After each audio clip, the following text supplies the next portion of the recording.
The point there is, sana the lawyers can look beyond. Sana we can all look beyond it. And let the, maybe the citizenry, they fight it out on the basis of their politics. Pero ang problema kasi sa lawyers ngayon, meron akong politika. I have the skill, I have the stature.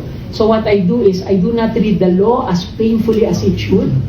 Medyo kakalimutan ko. Article 59 ng ICC Treaty, Article 89, Article 92. Babasahin ko na, the warrant is effective immediately in the Philippines without judicial remedy. Okay? Whether that's right or wrong. You have taken a polemical position. You have not told me how you arrived at that. And some of my good friends are doing that. I know what you want.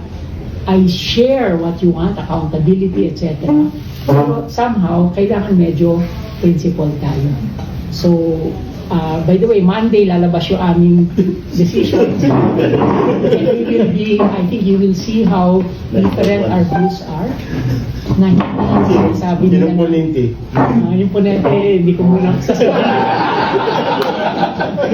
Definitely, hindi na ako. But I have a separate opinion, which I hope that you can also take time to read. But I enumerated ano ba yung basis. Okay. But the point there is, we need to educate better. The point there is, sana the lawyers can look beyond. Sana we can all look beyond it. And let the,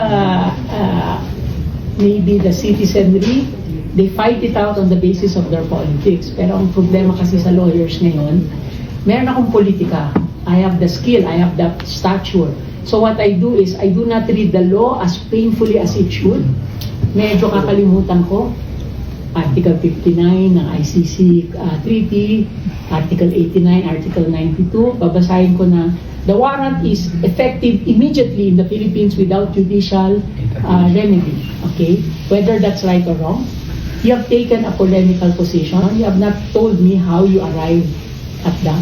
And some of my good friends are doing that. I know what you want. I share what you want, accountability, etc. Pero somehow, kailangan medyo principle tayo. So, by the way, Monday lalabas yung aming decision. And we will be, I think you will see how different our views are. Na hindi sabi nila yung ponente. Yung ponente, hindi ko muna sasabihin. Definitely, hindi na ako.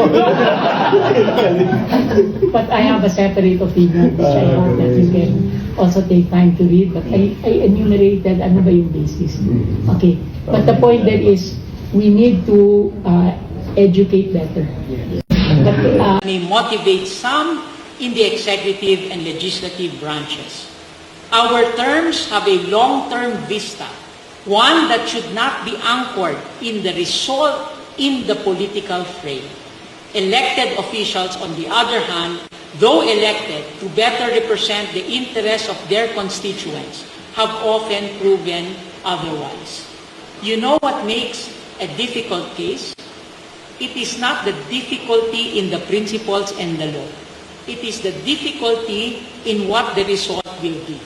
Because we know that if the result favors one politician over the other, we will always get the ad hominem attacks from everyone out there saying, because this is the result, you coddle this person.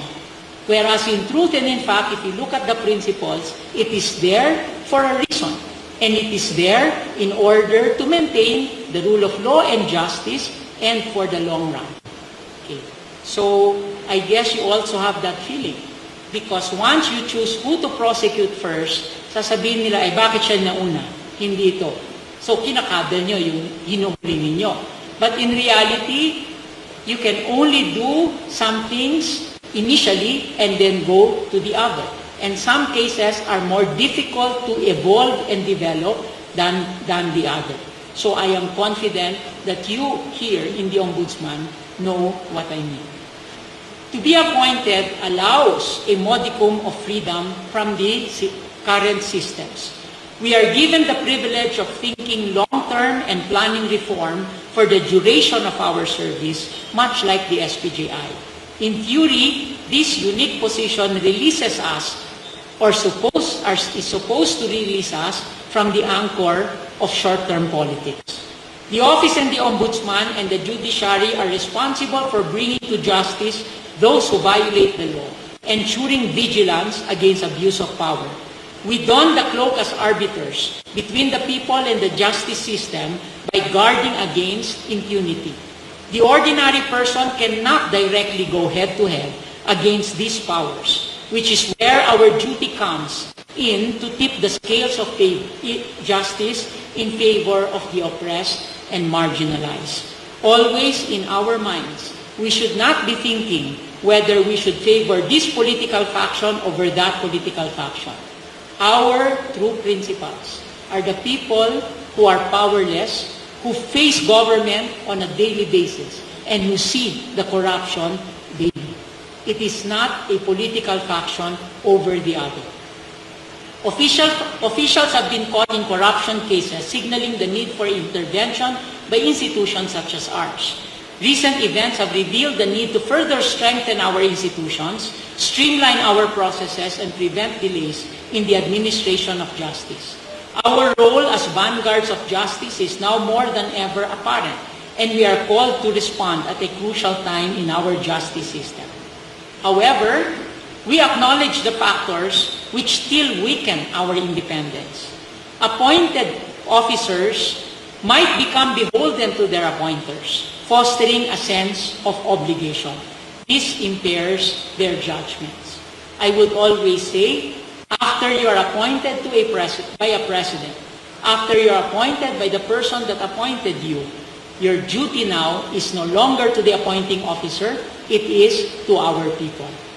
Let me just share with you one of the first votes that I cast after having been appointed by President Pinoy was to cast that deciding vote, saying that President cannot remove a Deputy Ombudsman. Gonzales versus Executive Secretary. I reached the court, 7-7 sila. And I think they were thinking I would vote in favor of the administration that appointed me. That was one of my first votes, to vote against the administration for me. By the way, that case is also still very relevant to you. Gonzales versus Executive Secretary. Then there is the expectation, even within the judiciary and perhaps in the Ombudsman, that when you are appointed, na dapat kayo nakakausap.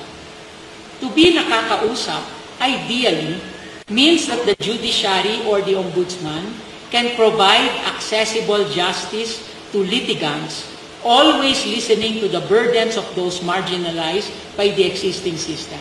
Ibig sabihin, dapat nakakausap kayo na mahirap. Sasabihin sa inyo, ang hirap po dito, ang tagal ho namin, nakakulong kami, hindi namin ma-afford yung bail, ang tagal-tagal po yung schedule ng calendar. Yun po yung nakakausap. We weigh the scales of justice, not just by the law, but more importantly, by social justice. However, there has always been the temptation in the halls of power that nakakausap means giving access to those already who are powerful. And that's the bad way that nakakausap tayo. Our original independent position within the framework of checks and balances is compromised by this factor. We are made vulnerable to the machinations of corruption that loom over other departments of government. Being aware of this, we must take stock of the powers vested in us, not by those who appointed us, but by the people whom we serve. Then there is the politics of fear. Fear is a powerful tool for getting people to do what you want. Almost synonymous with power itself, fear has been wielded by some to influence the actions of the masses, their allies, and enemies alike. We are turned against each other through fear-mongering, sowing discord and paranoia among even the best of us. The way fear works is simple. It targets an innate insecurity in an individual, our deepest motivations, our families, affiliations, affairs, desires, our tenure in public office. all of which can be brought to light through shaming us, can trigger fear. Fear as a political tool manufactures instability, threatening either our individual or our collective positions. For some, this means the fear of being stripped by the legal titles that we have, the power, the prestige, and the privileges that we enjoy. We see the politics of fear at work when political figures shy away from speaking truth to power because their allies might revoke their positions. Far too long have we been invested in our indebtedness to those who have brought us to where we are in life. Some bend over backwards to accommodate these patrons, turn a blind eye, and facilitate the ejection of political rivals. This should no longer be the case. We are indebted to no one except the mandate of our office. We are not accountable to the appointing power or the present administration.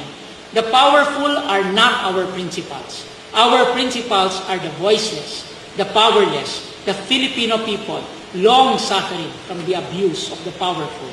The rule of law should be the rule of social justice. What must be legal in our hands must be what is just. This is not to say we ignore present realities. I have spoken extensively about the need to interpret the law in context. The law is not a monolith to be followed blindly. Its text, a codified norm, and like all texts, must be read against the social, historical, and political factors that produce it and that continue to support it.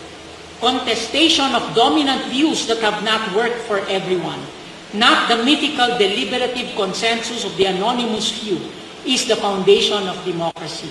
Contestation and challenge is the foundation of democracy. Law and its interpretation should be the product of that contestation. Our Constitution embeds the words social justice as one of its important principles alongside democracy.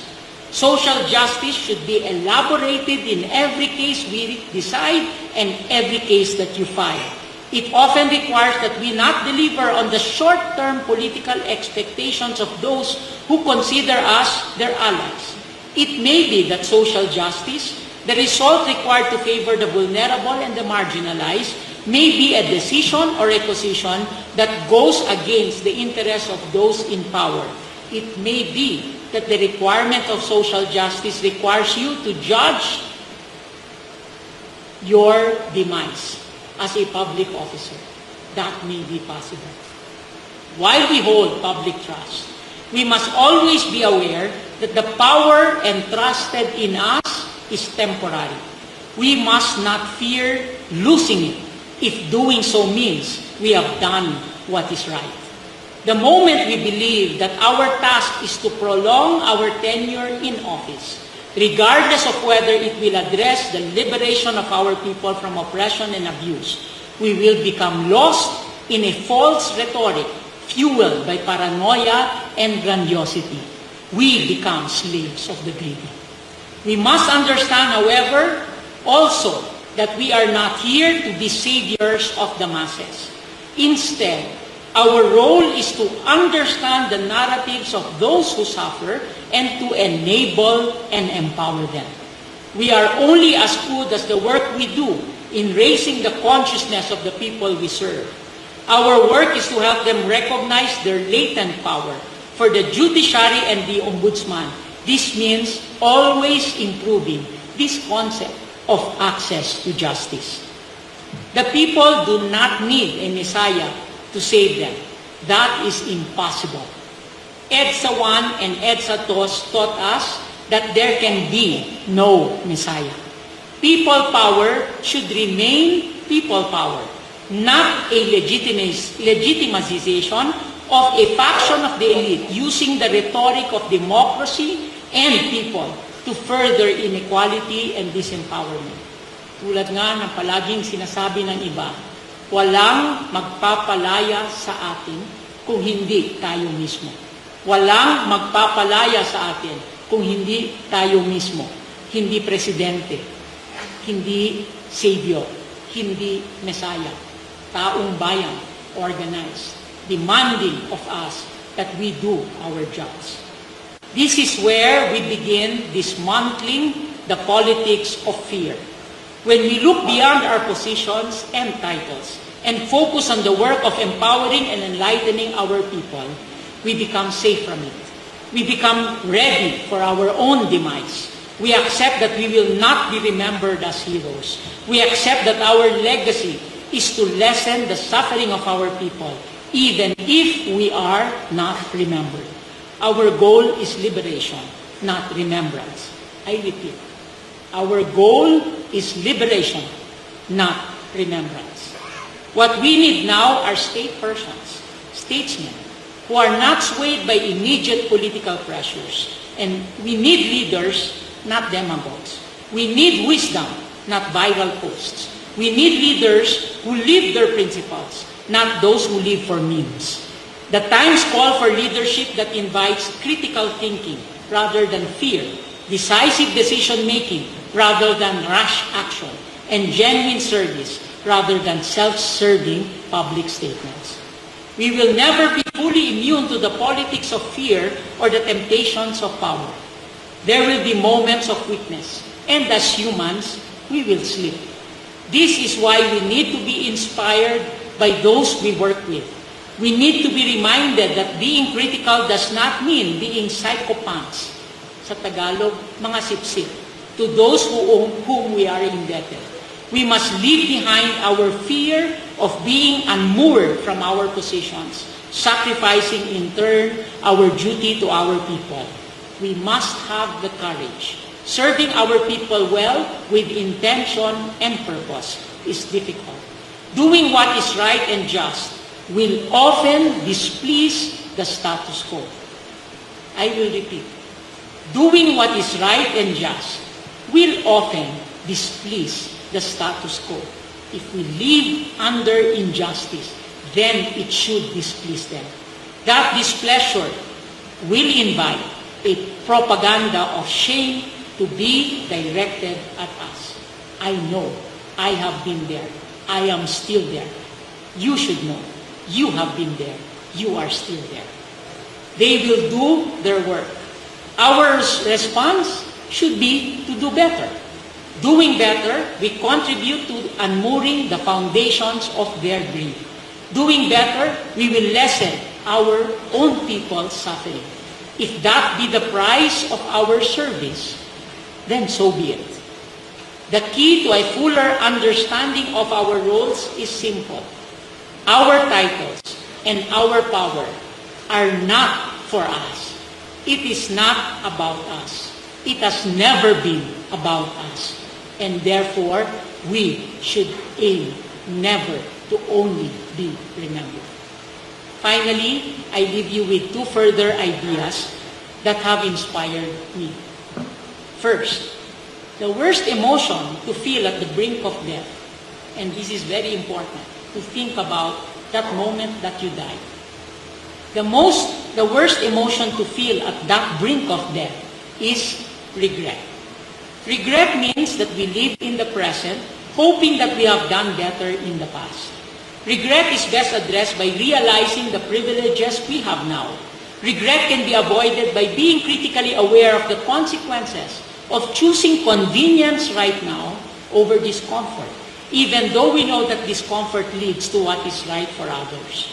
Do not let regret be the legacy that you leave. Serve with integrity while we still can.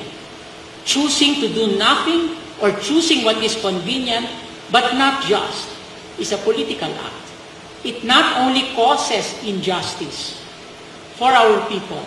If we do that, it is the cause of injustice.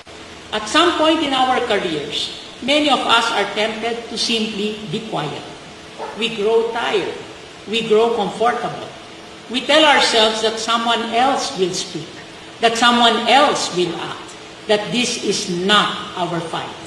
But silence is never neutral. It is permission. Remaining silent in the face of corruption, especially when we hold office, authority, and voice, is complicity in injustice. Silence is not prudence. Silence is not humility. silence is injustice. Second, I again emphasize that the titles and masks we currently carry are transient. We will be forgotten, and the chase for attribution and remembrance of who we are is a fool's journey. What is important is that we know, when we are alone and forgotten, that our lives have mattered, that we have not only lessened the suffering of another human being, but also contributed to a society where all have the capability and the ability to achieve a meaningful life, not like what we have right now. That we have contributed to truly meaningful freedoms. Let us do what is right. Let us do what we can. Our people still suffer. Our people still suffer. Under our watch. We will not fail them. We cannot fail them. Agyamanak, maraming salamat. Thank you. Shukran.